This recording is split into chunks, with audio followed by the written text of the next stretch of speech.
দেখে যাইতারেন না? কি কইছস আরেকবার ক। ভাই আমি মাত্র রক্ত দিয়েছি, আপনি যেইভাবে আমার ধাক্কাটা দিয়েছেন আমি তো ব্যথা পাইছি।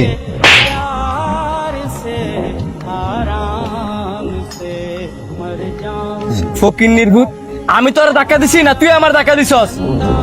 আপনি তো দৌড়ায় ধাক্কাটা দিছেন। আমি ধাক্কা দিছি না, তারা ওর অধিকার তোর আজকে আমি কিছু করলাম না। আমরা দাঁড়ান, আপনি আপনার মাকে দেখতে পারবেন না। কেন? আপনি কোনো মানুষ না, কারণ আপনার ভিতরে কোনো মনুষ্যত্ব নাই। কি বলতেছেন এসব? আমি ঠিকই বলছি, আপনি গরিব মানুষদেরকে মানুষ মনে করেন না। একটা কথা মনে রাখবেন, সে গরিব হোক কিংবা ধনী, প্রতিটা মানুষই রক্তে মাংসে গড়া। আপনি যাকে থাপ্পড় দিছেন ওই লোকটা সম্পর্কে আপনি জানেন? জানি, ওই লোকটা একটা রিক্সাওয়ালা। ওই লোকটার লাগে আপনি আমার আটকে রাখছেন। সাইড দেন, আমার মার আমার দেখতাম দেন। কিভাবে দেখবেন?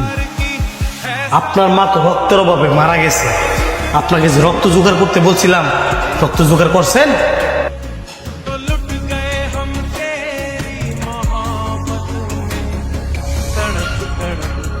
কি করলেন ডাক্তার? আমার মা মারা গেছে? আমি তো অনেকক্ষণ রক্তে লেগে খুঁজছি, কিন্তু রক্ত পাই নাই। আপনি নিশ্চয়ই আমার মিশা কথা বলতেছেন। হ্যাঁ, আমি মিথ্যা কথা বলছি। এই মিথ্যা কথা শুনে আপনার চোখটা পানি আয় বসে। এটা যদি সত্যি হইতো, তাহলে কি আমার মা মারা যায় নাই? না, মারা যায় নাই, তবে মারা যাইতো।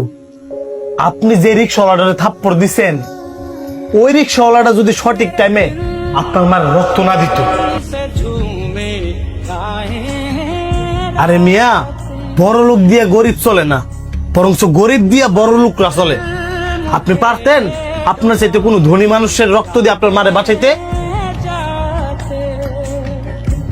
পারতেন না, কারণ একজন গরিবের ভিতরে যে মনুষ্যত্ব থাকে, একজন ধনী মানুষের ভিতরে তার বিন্দু পরিমাণে মনুষ্যত্ব থাকে না। আরেকটা কথা মনে রাখবেন, রক্তের মধ্যে লেখা থাকে না কোনটা ধনীর রক্ত কোনটা গরিবের রক্ত।